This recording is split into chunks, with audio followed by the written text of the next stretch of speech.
Shalom anak-anak. Shalom. Sebelum kita memulai pembelajaran kita pada hari ini, mari kita bersama lagi di dalam doa. Bapa kami yang di dalam surga, terima kasih atas penyertaan-Mu sehingga kami dapat memulai dan belajar pada hari ini. Kami mohon curahkanlah hikmat, akal budi dan kudus-Mu, agar kami bisa fokus dan memahami materi yang akan diajarkan. Dan berikanlah kami semangat untuk menuntut ilmu, supaya ilmu ini berguna bagi masa depan kami dan memuliakan nama-Mu. Dalam nama Tuhan Yesus kami berdoa dan mengucap syukur. Amin. Materi kita pada hari ini yaitu tentang kasih sebagai dasar kehidupan orang percaya, yang terdapat dalam 1 Korintus 13 ayat yang pertama hingga yang 13.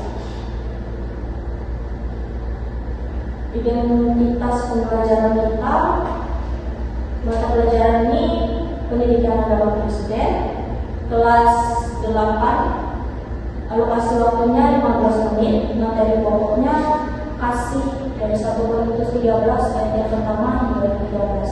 Nah, tujuan pembelajarannya ada 3. Yang pertama itu untuk menjelaskan makna kasih yang sejati berdasarkan 1 Korintus 13. Lalu yang kedua itu mengidentifikasi ciri-ciri kasih sejati dan menghubungkannya dengan kehidupan sehari-hari. Lalu yang ketiga itu menerapkan nilai kasih Kristiani dalam lingkungan keluarga, sekolah, dan masyarakat.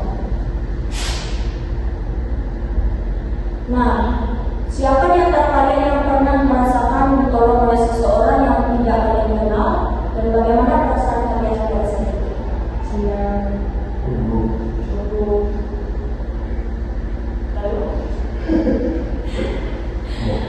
Pasti kita itu merasa senang atau gugup dan merasa bahwa orang tersebut baik sekali karena dia mau menolong kita, padahal kita tidak menolong kita.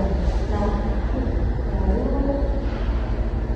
dalam konteks Alkitab, Paulus menulis bahwa kota Korintus itu kota pelabuhan yang kosmopolitan di Yunani kuno, pusat perdagangan dan keberadaan budaya. Jemaat di sini menghadapi banyak problem internal, perpecahan, golongan, penyalahgunaan harapan dan kulturnya kasih antar sesama. Ada 3 struktur yang akan kita pelajari bersama pada hari ini. Dari 1 Korintus 13 ayat yang pertama hingga yang ketiga itu tanpa kasih semua akan sia-sia. Lalu ayat yang keempat sampai ke-7 itu sifat-sifat kasih sejati. Lalu ayat yang ke-8 sampai yang 13 itu kasih tidak berkesudahan. Ayat yang pertama hingga yang ketiga itu tanpa kasih semua akan sia-sia. Sekalipun aku dapat berkata-kata dengan semua bangsa manusia dan bangsa malaikat, tetapi jika aku tidak mempunyai kasih, aku sama dengan gong yang berkumandang dan canang yang berbunyi. Pesan Paulus itu karunia terbesar pun bernilai 0 tanpa kasih. Yang pertama itu bangsa malaikat yang nyaring 7 kosong. Berarti dia terdengar hebat tapi tidak bermakna. Lalu yang kedua itu membuat dan membesar tidak ada artinya sama sekali. Meski seseorang itu mempunyai wawasan rohani dan iman yang luar biasa. Lalu yang ketiga itu berkorban habis-habisan, tidak berguna sedikit pun. Bahkan pengorbanan total sekalipun tanpa kasih itu tidak bernilai di hadapan Tuhan. Kasih itu bukan sekedar pelengkap, melainkan fondasi utama dari segala tindakan dan karunia. Tanpanya semua hal kehilangan makna dan nilai sejatinya. Ayat yang keempat sampai yang ke-7 itu sifat-sifat kasih yang sejati itu adalah ada 8. Yang pertama itu sabar, tidak cepat marah, tidak tenang saat mendekat. Lalu yang kedua itu murah hati, selalu siap memberi dan menolong. Lalu yang ketiga itu tidak cemburu, itu bersukacita atas keberhasilan orang lain. Lalu yang keempat itu tidak sombong, rendah hati, tidak mementingkan diri sendiri. Lalu yang kelima itu tidak pemaaf, mudah memaafkan, tidak menyimpan dendam. Lalu yang keenam itu bersukacita dalam kebenaran itu, membela keadilan bukan kepentingan diri sendiri. Lalu yang ketujuh menutupi segala sesuatu, melindungi tanpa memalukan sesama.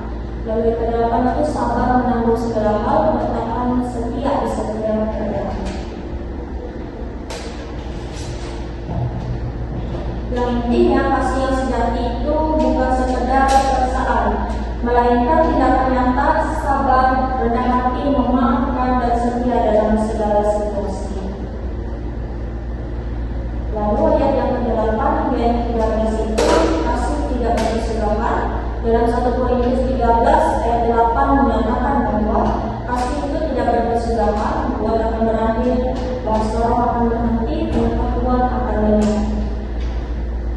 Yang artinya bahwa kasih itu bersifat kekal, sementara karunia itu seperti nubuat, bahasa roh dan pengetahuan akan berakhir. Terdapat 3 hal utama yang akan dibandingkan. Yang pertama itu iman, percaya kepada Allah, bersifat sementara, yang artinya pada akhirnya akan menjadi kebenaran, tak akan melihat Allah secara langsung. Lalu yang kedua itu pengharapan, kehidupan akan janji Allah, bersifat sementara, yang artinya pada akhirnya menjadi kenyataan. Lalu yang ketiga itu kasih yang terbesar, sifat Allah sendiri yang kekal, yang terbesar dan tidak pernah berakhir. Intinya iman dan pengharapan itu punya batas waktu, tetapi kasih itu tidak akan pernah berakhir. Karena kasih adalah cerminan sifat Allah itu sendiri yang kekal selamanya. Nah, misalnya itu kontekstualisasi kasih dalam kehidupan sehari-hari diterapkan dalam 3 lingkungan kehidupan.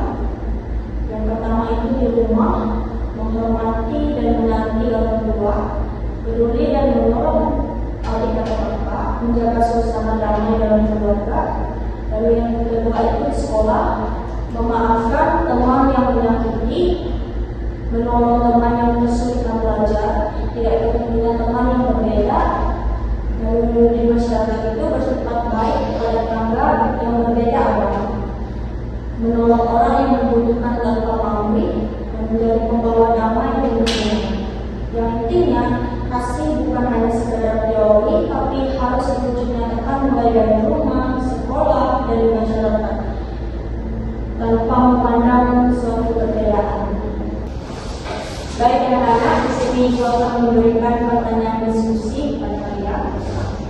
Dari 8 sifat kasih yang sejati ini, mana yang sudah kamu praktikkan dan mana yang masih perlu kamu kembangkan?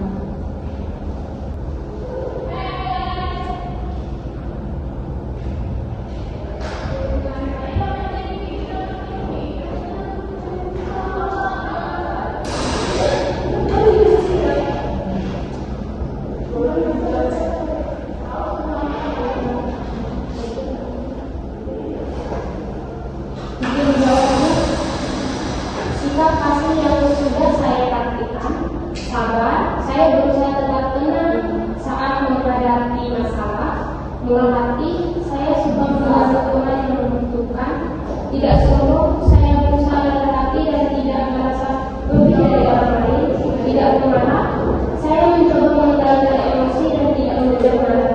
Sikap kasih yang masih perlu saya kembangkan, tidak cemburu, kadang saya masih iri dengan keberhasilan orang lain.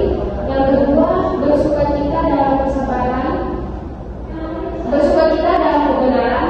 Saya masih belajar untuk selalu melakukan yang benar, menutupi segala sesuatu. Saya masih belajar menjaga perasaan orang lain dan tidak membuka kesalahan mereka. Sabar menanggung segala hal. Saya masih perlu belajar lebih kuat dalam menghadapi kesulitan. Terima kasih atas jawabannya. Kesimpulannya, kasih bukan sekadar perasaan, melainkan sebuah pilihan dan tindakan nyata. Kasih yang sejati adalah kasih yang sabar, murah hati dan tidak mencari keuntungan sendiri, seperti yang Allah tunjukkan kepada kita melalui Yesus Kristus. Tantangan hidup minggu ini, lakukanlah satu tindakan kasih yang nyata kepada orang di sekitarmu. Minggu ini, perhatikanlah bagaimana kasih itu mengubah suasana di sekitar kita. Sekian materi kita pada hari ini. Terima kasih. Mari kita bersatu hati di dalam doa. Allah Bapa di surga, kami bersyukur atas penyertaan-Mu bahwa kami belajar hingga akhir. Berkatilah kami, semoga apa yang telah kami belajar di dalam kandungan kami mengerti dan bermanfaat bagi kehidupan kami serta sama. Ajarkan kami untuk selalu rendah hati dan taat kepada-Mu. Di dalam nama Yesus Kristus kami berdoa.